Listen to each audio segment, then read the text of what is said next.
नमस्कार. आपण पाहत आहात श्यामसुंदर माने इन्स्पायरिंग यू हा यूट्यूब चॅनल.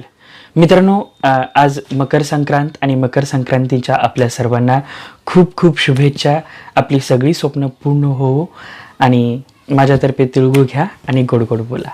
त्यानंतर आज मी एक अतिशय महत्त्वपूर्ण व्हिडिओ बनवतोय. कदाचित हा व्हिडिओ तुम्ही कसा पाहता इट डिपेंड्स ऑन यू. पण TET1 TET2 ज्यांनी TET1 दिले ते, ज्यांनी TET2 दिले ते आणि ज्यांनी दोन्ही दिले ते, या सगळ्यांसाठी हा व्हिडिओ अत्यंत महत्त्वाचा आहे. शिवाय तुम्ही हा चॅनल जर सबस्क्राईब केलं नसेल तर यासारखे असे अनंत व्हिडिओ माझे येणार आहेत, जे स्पोकन इंग्लिशवर असतील, डेमो कसा द्यावा त्याच्यावर असतील, इंटरव्ह्यू कसा द्यावा त्याच्यावर असतील, इंग्लिश ग्रामरवर असतील, पर्सनॅलिटी डेव्हलपमेंटवर असतील, कम्युनिकेशन स्किलवर असतील. तर चॅनलला सबस्क्राईब करून बेल आयकन क्लिक करायला विसरू नका. शिवाय आतापर्यंत मी माझे व्हिडिओ पब्लिक डोमेनमध्ये ठेवत होतो.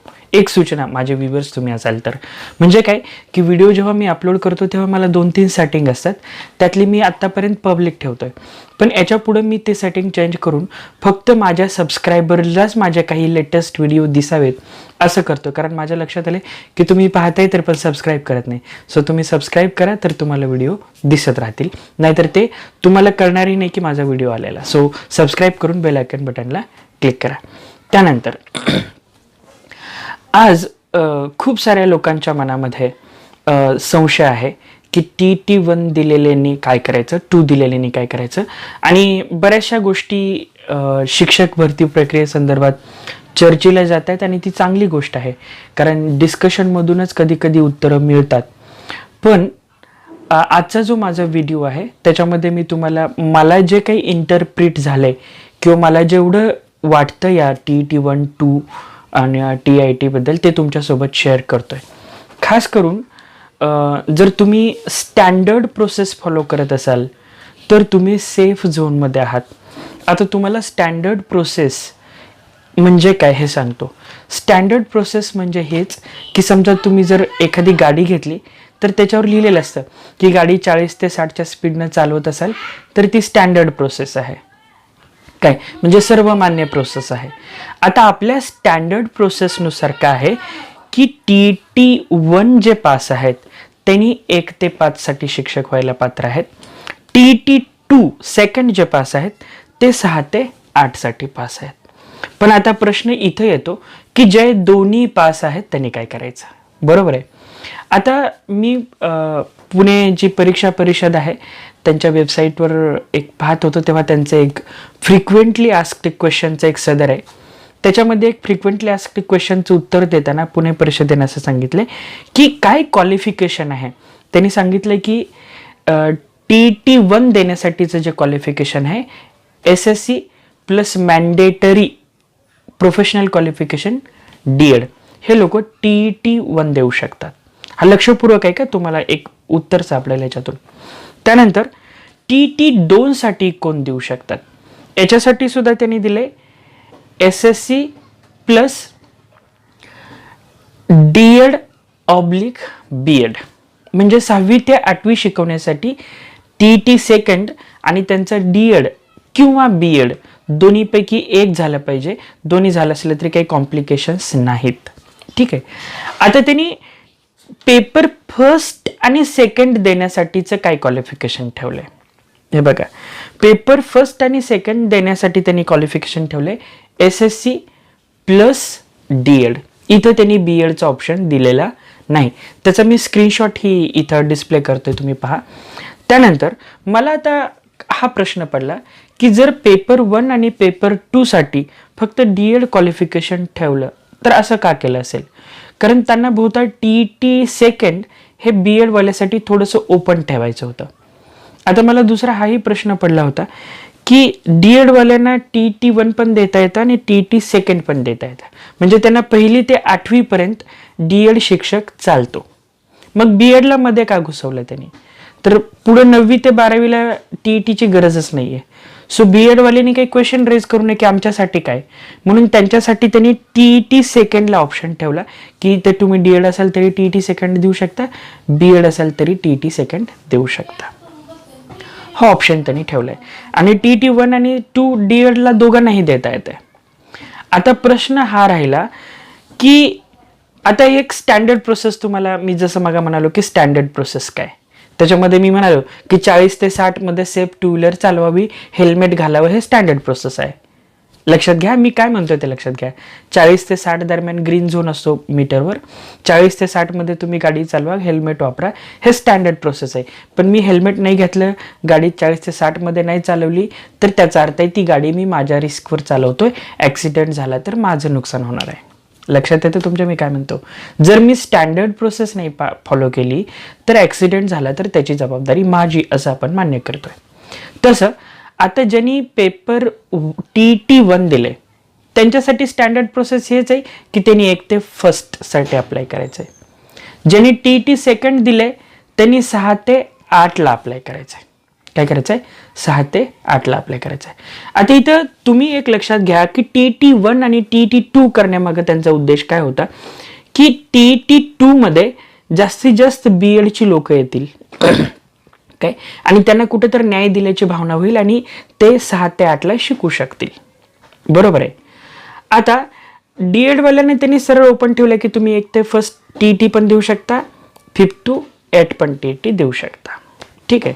आता BED वाल्यांनी जर 6 ते 8 साठी दिले, TT2 दिले, तर यांची स्टँडर्ड प्रोसेस काय की माझं BEd आहे, मी TT सेकंड दिले, तर स्टँडर्ड प्रोसेस मला 6 ते 8 लाच अप्लाय करायचं आहे, मला 1 ते 5 ला अप्लाय नाही करायचं. का नाही करायचं?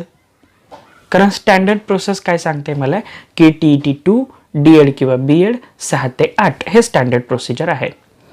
आता ह्याच्यामध्ये काही लोकांचं असं एक हे आहे की ज्यांनी TT सेकंड दिले ते 1 ते 1 ला अप्लाय करू शकतील आणि भविष्यामध्ये त्यांना एक ब्रिज कोर्स द्यावा लागेल आणि त्यातून त्यांना ते अकोमोडेट करतील. काय करतील? अकोमोडेट करतील. आता पहिली गोष्ट काय की TT फर्स्ट देणारे लोक फक्त DED वाले आहेत. म्हणजे TT फर्स्ट देण्यासाठी DED हाच क्वालिफिकेशन आहे. मग TT सेकंड देऊन फर्स्टला म्हणजे 1 ते 5 ला कोण अप्लाय करणारे राहिले? मी TT सेकंड दिले आणि माझं BEd झालंय, तर मी जर 1 ते 5 ला अप्लाय करत असतील तर भविष्यात मला या गोष्टीला जस्टिफाय करावं लागेल की मी TT पेपर 2 दिलाय, 1 साठी मी क्वालिफाय नव्हतो कारण माझं DED झालं नाही. 1 2 आता मला ब्रिज कोर्स करायचा आहे, कारण का की मला अगदी जे प्राथमिक आहे 1 ते 5 याला शिकवायचं, कसं शिकवायचं ह्याचं काही प्रशिक्षण दिलेलं नाही, ज्याला आपण प्रोफेशनल कोर्स म्हणतो. तर पुढे जाऊन असं होईल की तुम्ही स्वतःला एक आधी प्रश्न विचारा, जे BEd केल्याने TT सेकंड दिले, की मला खाली जायचं नाही 1 ते 5 ला. ओके. आणि तसं जर असेल तर मग तुम्ही TT सेकंड दिलीच का, या प्रश्नाचं उत्तर. आणि दुसरी गोष्ट, तुम्ही जो असं भविष्यात कोण म्हणताय किंवा कुठून आला आहे शब्द प्रयोग किंवा कुठल्या सिस्टम मध्ये बसतोय की BEd केलंय, TT सेकंड केलंय, मी 1 ते 5 ला जाणार आहे, पुढे ब्रिज कोर्स करेन. याच्यामध्ये समजा असं असेल तरी तुम्हाला सांगतो की तुम्ही BEd केले, TT2 दिले आणि तुम्ही 1 ते 5 साठी जाऊ इच्छिता, तर तसं होणार नाही. कारण तुम्हाला पुढं या प्रकरणाला चॅलेंज होईल न्यायालयात. न्यायालयात काय चॅलेंज होईल की DEDचे एवढे लोक शिल्लक असताना, TT1 चे एवढे क्वालिफाईड लोक असताना BEd TT2 दिलेल्या लोकांना संधी का देत आहे, या प्रश्नाचं व्हॅलिड रिझन न्यायालयात देता येणार नाही. आणि निश्चितपणे जे DED TT1 चे जे संधी हुकलेले लोक आहेत ते संघटना करून ह्याला न्यायालयात क्वेश्चन करतील. म्हणून मी म्हणतो की स्टँडर्ड प्रोसेस फॉलो करा. तुमचं BEd आहे आणि TT सेकंड आहे, तर तुम्ही 6 ते 8 ला जा. अशा ह्याच्यात राहू नका की मी इकडं खाली जाईन वगैरे. 1 2 2014चा जो एक GR आहे त्याच्यात असं म्हणले की TT1 आणि TT2, TT1 हे 1 ते 5 साठी पात्र राहतील, TT2 हे 5 ते 8 साठी 6वी ते 8वी साठी पात्र राहतील. आता त्याच्यात ज्यांनी TT2 दिले त्यांना TT1 द्यायची आवश्यकता नाही. याचा अर्थ असा नाही की त्यांना TT1चं क्वालिफिकेशन मिळाले, याचा अर्थ असाच आहे की TET-1 हा एक वेगळा मार्ग आहे आणि TET-2 हा वेगळा मार्ग आहे. तुम्हाला इकडं जायचं आहे तर इकडं जायची गरज नाही आणि इकडं जायचं तर इकडं जायची गरज नाही. हा असा एवढा साधा GR आहे. तुम्ही कसं इंटरप्रिट करता ते मला माहीत नाही, पण त्याचा अर्थ एवढाच आहे. हे असं आहे की जसं तुम्ही BA केलं असेल तर BSc करायची गरज नाही, कारण BA झालंय म्हणजे तुम्ही ग्रॅज्युएट आहेत किंवा BSc झालंय म्हणजे तुम्ही ग्रॅज्युएट आहेत. तर हा 2014चा जो GR आहे त्याच्यामध्ये TET-1 1 ते 5, TET-2 6 ते 8, जे TET-2 आहेत त्यांना 1 द्यायची गरज नाही. हे असंच आहे जसं की जे BA केलंय त्यांना BSc करायची गरज नाही. एवढं सिंपल आहे हे. आणि त्यानंतर आता प्रश्न राहिला ज्यांनी TET-1 आणि 2 दिले. आता TET-1 आणि 2 कोणी दिले? DED करणाऱ्यांनी दिले, कारण BEDला तर 1चा ऑप्शनच नाहीये. आता 1 आणि 2 दिले. आता मी 6 ते 8 ला अप्लाय करू का 1 ते 5 ला अप्लाय करू? हे DED TET-1 आणि 2 साठी एलिजिबल आहेत. पण आता माझा ह्या लोकांना सुद्धा एक सल्ला आहे की तुम्ही जरी TET-2 दिली असली आणि TET-1 दिली असली तरी असं तर नाही की माझ्या TETच्या मार्कवरून सिलेक्शन होणार आहे. TET-1ला मला जास्त मार्क आहेत, TET-2 नुसार नाही, मी 1 नुसार 1 ते 5 ला जाणार. 1 2 किंवा असंही नाही की मला TET-1ला मार्क कमी आहेत, TET-2ला जास्त. असंही नाही की TET-2ला मला जास्त मार्क आहेत आणि म्हणून मी त्याला जातो. आता जे DED केलेत आणि ज्यांनी TET-1 आणि TET-2 केलेत त्यांना एक मोलाचा सल्ला. आय रिपीट, जे DED केलेत आणि TET-1 आणि TET-2 दोन्ही क्वालिफाय आहेत त्यांना माझा हाच सल्ला आहे की तुम्ही TET-1 नुसार 1 ते 5 ला जा. याच्यामध्ये एक सेफ स्टेप काय राहते तुम्हाला सांगतो. हा निर्णय चांगला का आहे हे मी तुम्हाला सांगण्याचा प्रयत्न करतोय. कारण जर तुम्ही TET-1 वरून 1 ते 5 ला गेलात तर लक्षात घ्या की प्रत्येक भागात किमान 4थी पर्यंत तरी शाळा आहे 3 किलोमीटरच्या आत. म्हणजे एखादी अगदी छोटीशीच वस्ती आहे तर तिथे ॲटलिस्ट 1ली ते 4थी तरी शाळा आहे.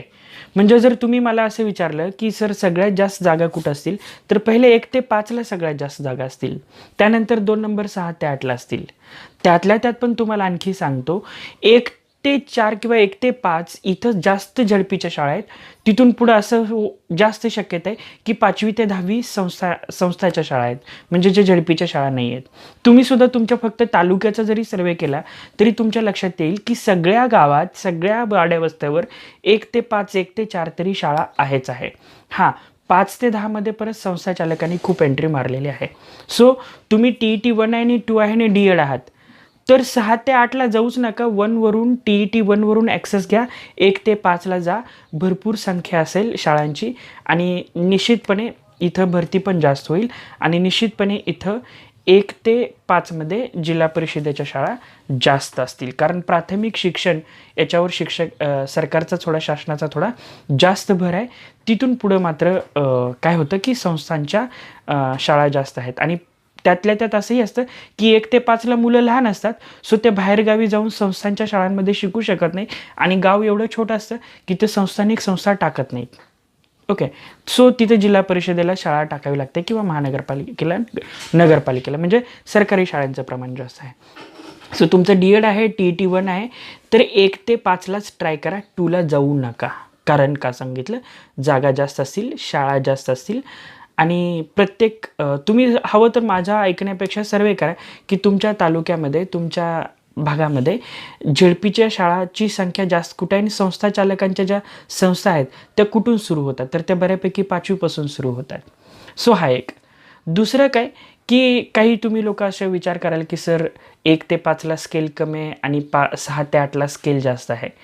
ठीक आहे, मग मी जर म्हणलं की स्टँडर्ड प्रोसेस फॉलो करायची असेल तर 1 ते 5 ला जा आणि तुम्हाला स्टंट करायचं असेल म्हणजे रिस्क घ्यायची असेल तर तुम्ही वरही जाऊ शकता. पण जसं तुम्ही वर जाल, एक लक्षात घ्या, जसं तुम्ही 6वी ते 8वीला थोडे कमी सरकारी शाळा आहेत, 8वी ते 12वीला परत आणखी कमी आहेत झेडपीच्या शाळा आणि जर प्रेफरन्स द्यायचा असेल तर झेडपी, नगरपालिका आणि मग खाजगी अनुदानित असा सिक्वेन्स द्यायचा आहे. आता बघा TET-2 वाल्यांसाठी एक सल्ला माझा की तुमचं BED झाले, TET-2 झालं आहे तर तुम्ही सरळ 6वी ते 8वीला अप्लाय करा. पुढे एखादा ब्रिज कोर्स करेन आणि मी फर्स्ट ह्याला हे जाईन, हे असलं काही नाही. आणि मी ते पूर्वी सांगितलंच की TET 2 दिली म्हणजे 1 द्यायची गरज नाही. ह्याचा अर्थ तो तसा आहे जसं BSc केलं की BA करायची गरज नाही, कारण ग्रॅज्युएशन केलं ना कुठलं तरी, पण मार्ग वेगळे आहेत ना, तसं आहे. सो तुम्हाला खाली तुम्ही स्कोप घेऊ नका, कारण तुम्हाला 2 प्रश्न विचारले जातील व्हॅलिड पुढं ह्या ग्रुपला, की तुम्ही TET 1 ते 5ला शिकवायचं होतं तर 1 का दिली नाही, 2 आणि DED का केलं नाही. आणि हे DEDचे जे म्हणजे तुम्ही खाली आल्यावर खालच्या लोकांच्या ज्या अपॉर्च्युनिटी कमी होतात ते वर क्वेश्चन करतील की जर तुम्हाला सगळ्यांनाच एकच द्यायचं होतं की TET 2 केलेलं पण पहिलीपासून शिकवतोय, TET 1 केलेलं पण पहिलीपासून शिकवतोय, तर ह्या 2 एक्झाम केल्याच कशाला, हा प्रश्न जेव्हा न्यायालयात विचारला जाईल तेव्हा टेक बॅक घ्यावा लागेल. म्हणून मी म्हणालो की स्टँडर्ड प्रोसेस अप्लाय करा. शिवाय रिस्क घ्यायची असली तर तुम्ही स्टंट करा, पण स्टंट हा स्टंट असतो, झाला तर लोक टाळ्या वाजवतील, नाहीतर पडला तर जखमी व्हाल. Are you getting my point? So आता हा मला वाटतं की ज्यांनी TET 1 आणि 2 दिले त्यांच्यासाठी हा सगळ्यात एनलाइटमेंट करणारा व्हिडिओ आहे. तुम्हाला जर याच्या व्यतिरिक्त काय माहिती असेल तर प्लीज कमेंट करा. पण मला एवढं कळतं लॉजिकल थिंकिंगनुसार की स्टँडर्ड प्रोसेस फॉलो करणं कधीही चांगलं, आणि तुम्ही ते करा. आता दुसरी गोष्ट काय की जो छोटे छोटे स्वार्थ आहेत, काय की मी TET 2 दिले आणि BED केले पण खाली जागा जास्त आहेत म्हणून मी खाली अप्लाय करेन, तर तेल गेलं आणि तूपही गेलं अशी परिस्थिती होईल. सो तेल आणि तूप जाऊ नये, आपला स्टंट होऊ नये याची रिस्क करा. बाकी लोकांना ज्यांना रिस्क घ्यायचा आहे, आपका भगवान रखवाला है, आप फ्री हो वो रिस्क लेने के लिए. मी श्याम सर, मला या व्हिडिओबद्दल पॉझिटिव्ह कमेंट नक्की करा की तुम्हाला काय वाटतं याबद्दल. आणि हे कोर्टात चॅलेंज नक्की होणार हे मला माहीत आहे, जर TET 2वाले BEDवाले खाली आले आणि त्यांनी खालच्या लोकांच्या अपॉर्च्युनिटी कमी केल्या तर. कारण कोणीही हा सरळ प्रश्न विचारेल की TET 2ची निर्मितीच करली की तुम्ही 6 ते 8ला शिकवा, मग खाली येता कशाला, आणि खाली यायचं तर वर गेला कशाला, हा दुसरा प्रश्न आहे. आणि याचं लॉजिकल आन्सर द्यावं लागेल, भावनिक नाही. Are you getting me? So जे आणि हा जो प्रॉब्लेम आहे तो याच लोकांसाठी ज्यांनी दोन्ही परीक्षा दिलेत. पण तुम्ही आपलं बेसिक लक्षात घ्या, दोन्ही दिलेत तर 1 ते 5लाच या, आणि फक्त दुसरी दिले तर 6 ते 8लाच जा. मी श्याम सर आपला निरोप घेतोय, आणि या संदर्भातले काही डॉक्युमेंट्स आहेत ते मी स्क्रीनशॉट याच्यात शेअर केलेत. थँक्यू.